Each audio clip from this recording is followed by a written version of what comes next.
you've ever witnessed or done. Me. I can do this for you, but you're behind on your invoices. You really need to get caught up. Client. How much do we owe you? Me. Including this last job. It's amount. Client. Okay. I am confident we can get that to you by the end of next week. Me. Hello. Just following up to see where we are on that payment. Client. Client. Hey. Our site is down. Can you get it back up for us? Me. I am confident I can get it back up by the end of next week. You let him get away without payment for months? Damn, you're generous. That's how you can hold them hostage like so.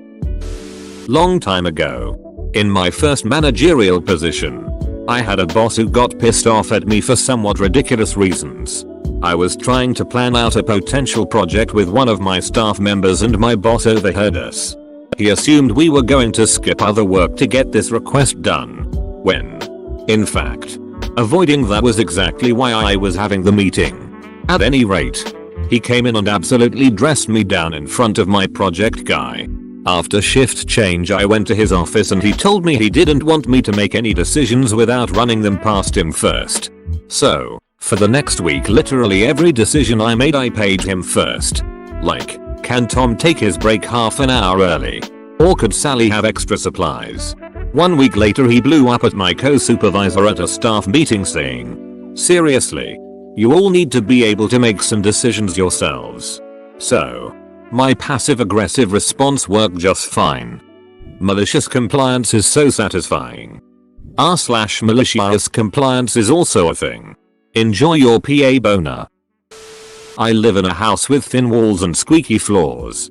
My housemate, whose room is across from mine, has always been active at night. That's when he practices his singing, makes phone calls, and stomps around the house, slamming the doors behind him.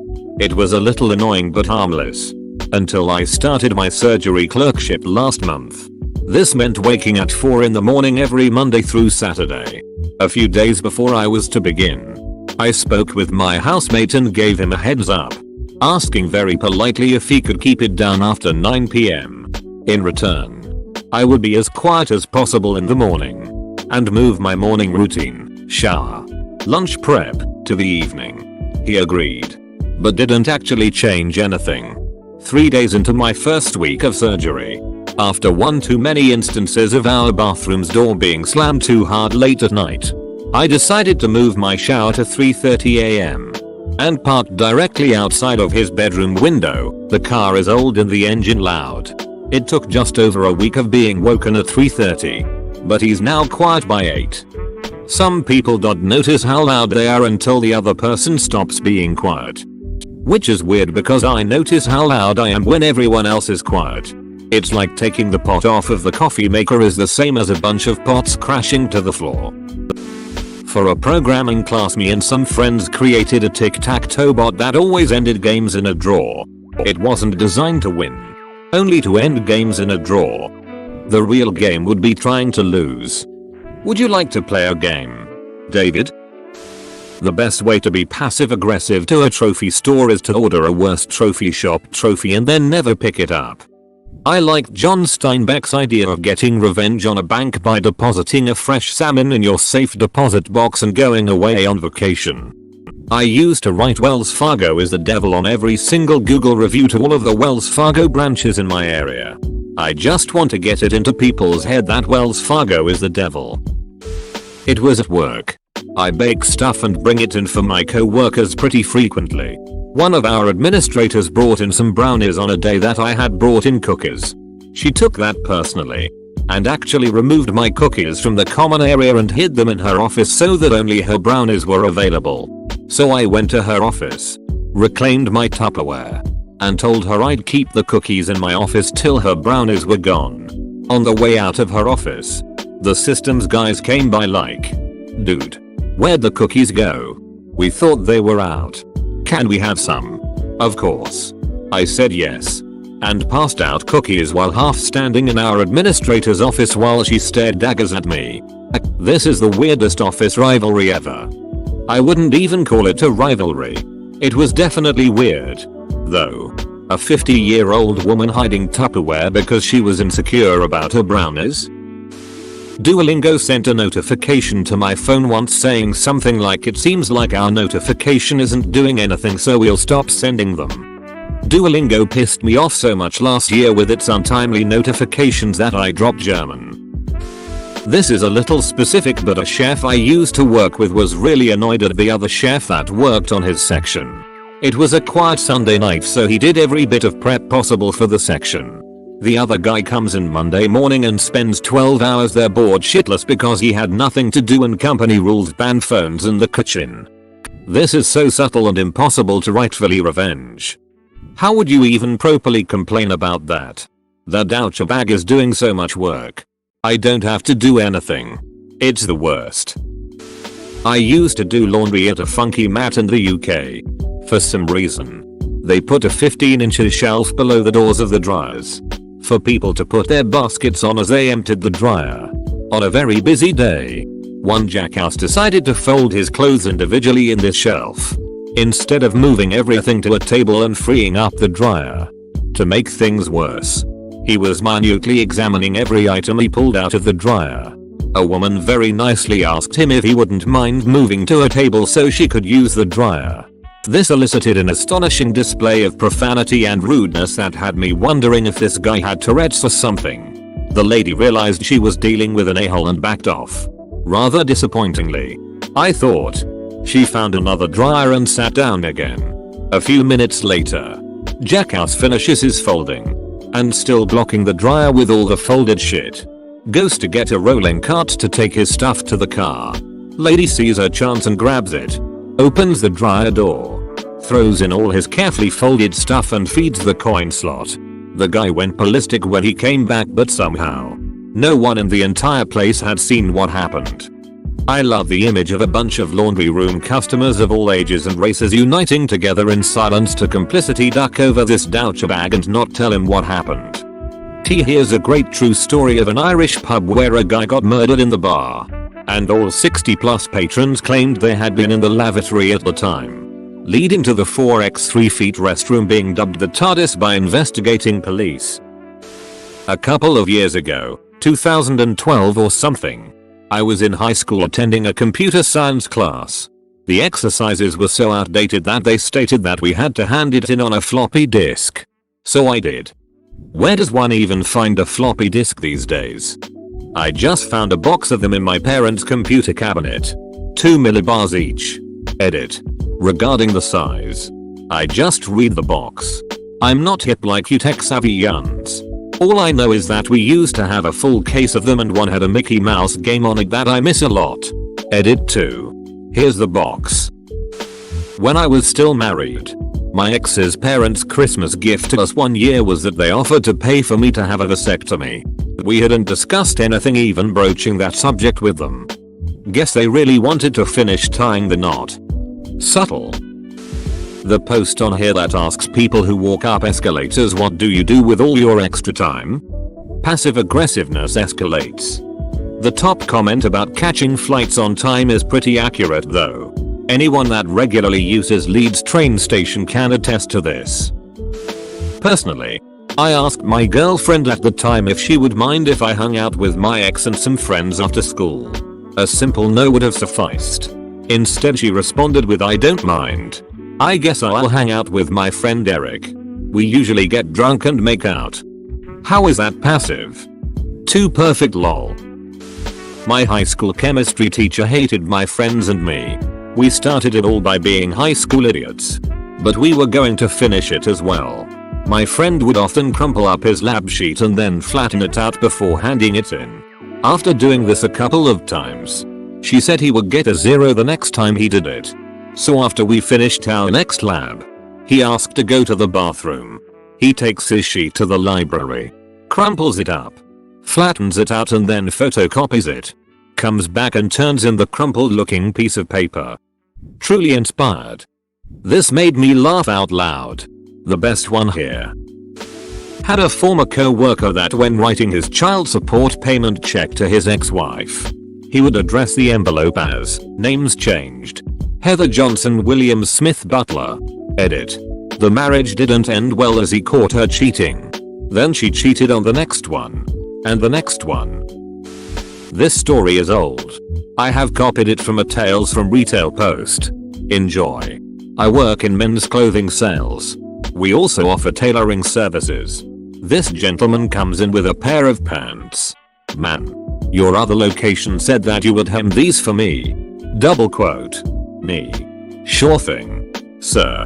Why don't you go and put them on so we can mark the hem? He comes out of the fitting room and I begin to mark the pants.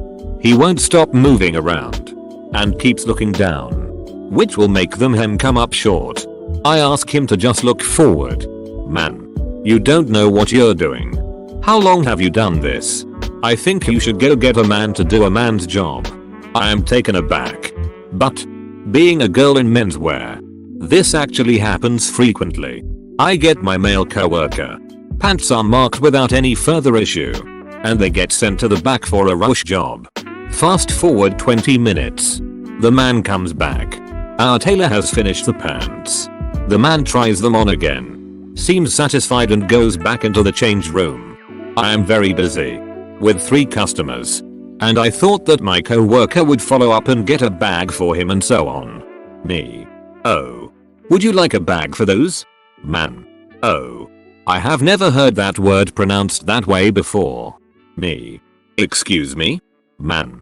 You said. Do you want a bag for those? You clearly meant to say. Would you like a bag for your pants? But you pronounced pants as those. I have just never heard it pronounced that way before.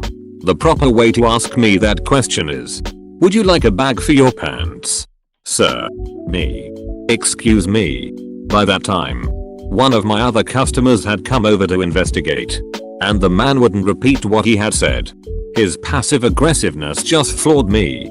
I got him a bag. Handed him his pants. And he said I haven't paid yet.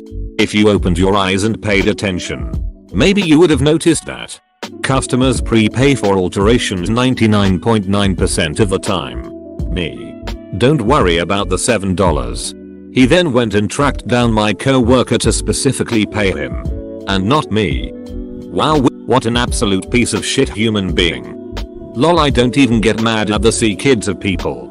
I just realize that this is the king of thing they do to feel good about themselves. Then. I just feel bad for them. Edit. Mayo yes. These kinds. Damn autocorrect. I wasn't 20 minutes out of bed when writing this and barely 2 sips into my coffee. When I did sushi samples I wouldn't tell the customer to have a great day if they were rude. Just a good one. Savage. Oh man. This is literally my only way of seeking revenge on my crappy customers. This'll being extra obviously over the top polite. I was working during the morning at the counter and we just opened the shop. Not even around 20 minutes has passed and this older lady comes up to the counter with her granddaughter and shows me her old battery in her hand with a pissed off look on her face like I peed in her cereal. I stare at her for a couple of seconds. And she sighs. Pauses. And then says. Batteries. I stare at her and with the politest tone I could muster I tell her they're just in front of the counter around 2 steps away. And she starts looking at USB sticks. I say in the most polite and pleasant voice with as much bubbliness as I could muster. Oh no. Not there. Just to the left. And she spots them. I tell her she's got it. And continue my business. She grabs the battery she needs but then pauses and dramatically says. You know what? I'm not going to buy these. I'll go to another store that will have decent customer service who will help me. And storms out while her grandchild is staring at her like a confused Bambi. I said. Okay. Goodbye. As soon as she said that and she stormed out with her very confused granddaughter. There are harsher demons to care about in retail beyond a passive aggressive woman who expected me to mind read and didn't politely ask for help. Besides it was 20 minutes after we opened. I wasn't awake enough to care. Edit. Sorry my friends. I didn't realize that I missed writing this. But it was her old battery she was just handing to me. Not from the store. And she gave me no conversation. Just stared into my soul. It was very strange. Edit 2. Row. Guys. I didn't realize I had so many upvotes. That's insane. Thank you so much. I really appreciate the love. I was running register at a cafe that sells Starbucks. This girl came up and I asked, how can I help you? She just stared. Would you like anything to drink? Ugh. Yeah. Getting her order was like pulling teeth and she almost refused to give her name for me to write on the cup. It was insane. I used to work at a fast casual restaurant. The kind where you order at the front and we call out your name and bring you the order. So I'm completing an order for some snooty high school girl and I ask, can I get a name for this order? No. I need a name to find you when the food comes out. Just remember me. I should note that I wasn't the one taking the orders out and that we had like 50 other orders. Her friend chimes in, God Karen, why do you have to be difficult? I say okay. Order for Karen coming up. She sulked off with murder in her eyes. What's the big freaking deal about giving your name? Karen? Another time. I asked a fat 12-year-old for a name to go with his order and he yelled daddy. In his high alto balls not yet dropped voice. In my firmest voice. No. His ego deflated instantly and his friends laughed really hard at him. Me and my housemates during college were eating dinner. Guy A had left some dirty dishes on the kitchen counter and forgot about them. Guy B cleaned it up and told Guy A that he has to clean up after himself. Guy A asked what he'd done wrong and Guy B said something along the lines of, if you don't know, I won't tell you. That went on for some time. The rest of us were amazed at how petty Guy B was. It sounded like a marital spat. I had no idea my mother went under the alias of Guy B. No alias. She just goes under Guy B. My wife and I have been planning on going on a weekend-long couples retreat for 3 months. We lined up the babysitters, her parents and mine. Set aside the necessary funds and waited in anticipation. The weekend finally comes. We drop the kids off at my folks' place because they are watching them for night 1. They can't watch the kids for the second night because of a play my younger sister was involved in. There was also a storm happening at the same location our retreat was planned. My mother-in-law is a fearmonger and told us not to go because she feared for our safety. The place we were headed gets storms frequently, and occasionally there is a tree that falls over, but that is about it. Anyways, she really doesn't want us to go. But my wife and I need a break from the kids, so we say we're going anyways. She then calls my wife and spends a half hour on the phone crying to her, literally crying, about not going for fear of her child dying and leaving her grandchildren orphaned. Sunday evening when we return, we find out that she had picked up the kids that day at noon. Meaning she had left them at my parents' place the night before, so my mother wasn't able to go watch her daughter perform in the play.